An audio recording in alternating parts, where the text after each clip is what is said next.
उसका राम नाम सत्य है भी तय है। कैसे हो गया? कुछ तो राम नाम सत्य हो गए और कुछ स्वयं ही अपनी मौत ही मर रहे हैं।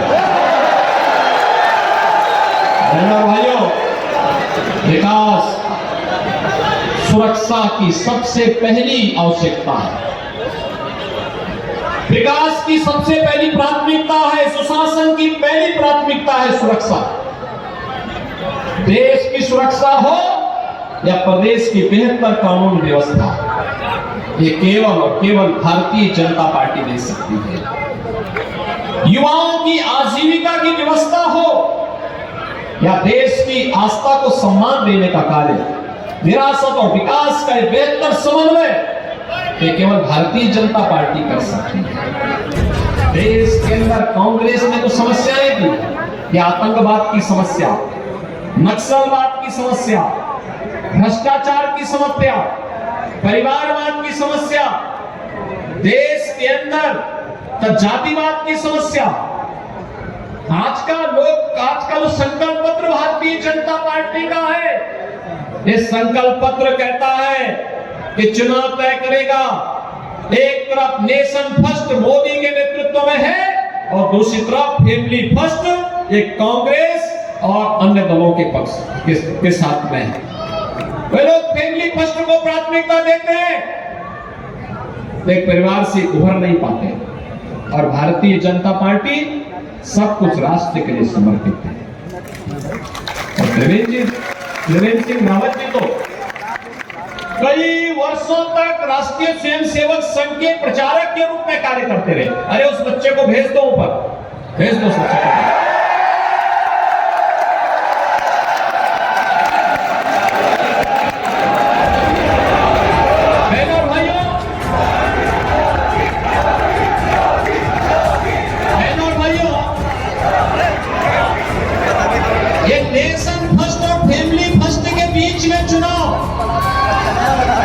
जो देश के लिए समर्पण के भाव के साथ कार्य कर सकता है, वही राष्ट्र के बारे में सोच सकता है।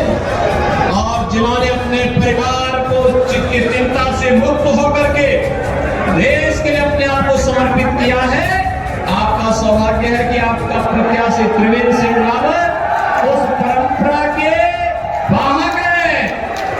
उन्होंने कई दशक केवल और केवल इस बात के लिए समर्पित किए थे कि बहनों और भाइयों, कि हम अपने देश के लिए जिएंगे, अपनी मातृभूमि के लिए, अपनी संस्कृति के लिए, उसके संवर्धन के लिए अपना जीवन समर्पित करेंगे। और इसीलिए उन्होंने संगठन मंत्री के रूप में अलग अलग स्तर पर कार्य करते हुए कार्य निरंतर प्रयास करते रहे। और आज इसी का परिणाम है कि आज उत्तराखंड में जब जैसे ही उनके नाम की घोषणा होती है, लोगों में उत्साह और उमंग का, युवाओं में, समाज के अलग अलग तबके में एक नया उत्साह देखने को मिला। और बहनों और भाइयों, आज मैं आपके बीच में यही अपील करने के लिए आया हूं। उत्तर प्रदेश और उत्तराखंड विकास की एक साझी परंपरा को लेकर के चलेंगे, एक साझी परंपरा को लेकर के। और उत्तर प्रदेश के अंदर हमें विकास भी करना है, सुरक्षा भी देना है। बहनों और भाइयों, सुरक्षा का जितना बेहतर माहौल उत्तर प्रदेश में होगा, उसका सर्वाधिक लाभ उत्तराखंड को प्राप्त होगा।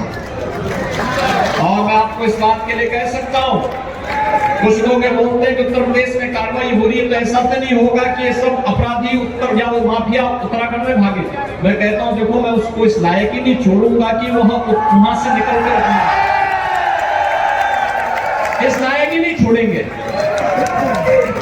और बहनों भाइयों, इसीलिए आज मैं आपसे अपील करने के लिए आया हूं कि त्रिवेंद्र जी ने जो कार्य किया है, यहाँ के विकास की आधारशिला 2017 में उन्होंने जो रखी, आज उसी इमारत को आगे बढ़ाते हुए श्री पुष्कर सिंह धामी जी तेजी के साथ उसे आगे बढ़ाने का काम कर रहे हैं। विकास की और विरासत की इस परंपरा को आगे बढ़ाने का जो शुरुआत उन्होंने 17 में प्रधानमंत्री मोदी जी के कारण प्रारंभ किया था। आज बहनों और भाइयों, हरिद्वार में उस व्यवस्था को और अच्छे ढंग से आगे बढ़ाने की आवश्यकता है और इसीलिए आज मुझे आपके बीच में विशेष रूप से आने की आवश्यकता पड़ी, क्योंकि मैं जानता हूं वैसे भी आपका आशीर्वाद भारतीय जनता पार्टी को यहां पे प्राप्त हुआ। हमारे माननीय निशंक जी यहां से लोकप्रिय सांसद के रूप में उन्होंने एक शानदार पारी खेली। केंद्र में मंत्री के रूप में, शिक्षा मंत्री के रूप में देश को नई राष्ट्रीय शिक्षा नीति भी दी और आज उन्हीं के आशीर्वाद से यहाँ पर त्रिवेंद्र जी फिर से आप सबके आशीर्वाद प्राप्त करने के लिए भारतीय जनता पार्टी के राष्ट्रीय नेतृत्व ने उन्हें आपके पास भेजा है और इस अवसर पर मैं आप सबसे अपील करूंगा कि त्रिवेंद्र जी को इतने वोटों से विजयी बना करके भेजें कि बहनों और भाइयों, हरिद्वार संसदीय सीट पर रिकॉर्ड भी बने और विकास के मामले में फिर से आपको किसी जनप्रतिनिधि के साथ न जाना पड़े, बल्कि यहाँ के सभी माननीय विधायकों के साथ मिलकर के केंद्र और राज्य सरकार की हर योजना को इस हरिद्वार संसदीय क्षेत्र के हर गांव, हर शहर, हर वार्ड तक पहुंचाने का कार्य श्री त्रिवेंद्र सिंह रावत जी के द्वारा होगा। इस विश्वास के साथ आज देश के अंदर जो आवाज है, मैं तो जहां कहीं भी जा रहा हूं, अभी 3 दिन पहले मैं जम्मू गया था, महाराष्ट्र से एक दिन पहले महाराष्ट्र गया था, वहां भी, राजस्थान में भी, उत्तर, दक्षिण, पूर्व, पश्चिम एक ही आवाज है और आवाज है कि जो नाम बुलाए हैं हम उनको। और मैंने उनसे पूछा, मैंने कहा भी वोट किसको देना है, तो लोग यही कहते हैं अब तो। मैंने कहा कांग्रेस का, कांग्रेस ने तो राम को ही नकार दिया था, तो कांग्रेस ने राम को नकारा, हम कांग्रेस को नकारेंगे। देश का आवाज है और इसलिए आप सबसे अपील है भाइयों, त्रिवेंद्र सिंह रावत जी को कमल चुनाव चिन्ह पर 19 अप्रैल को भारी बहुमत से विजय बनाने की अपील करने के लिए मैं आया हूं। आप सब सहमत हैं? सभी लोग सहमत हैं? लेकिन एक बात याद रखना, प्रत्याशी हैं, गांव-गांव और घर-घर नहीं जा पाएंगे, क्योंकि 4 दिन मात्र प्रचार के बचे हैं और 4 दिन या तो 3 ही दिन बचे हैं। इन 3-4 दिनों के अंदर आप में से हर व्यक्ति को मोदी जी का प्रतिनिधि और स्वयं त्रिवेंद्र सिंह रावत बनना पड़ेगा। सहमत हैं? सभी लोग सहमत हैं? सभी लोग बनेंगे, मतदान करवाएंगे, कमल खिलाएंगे भारी बहुमत से। सभी लोग सहमत हैं? और फिर मेरे साथ बोलेंगे भारत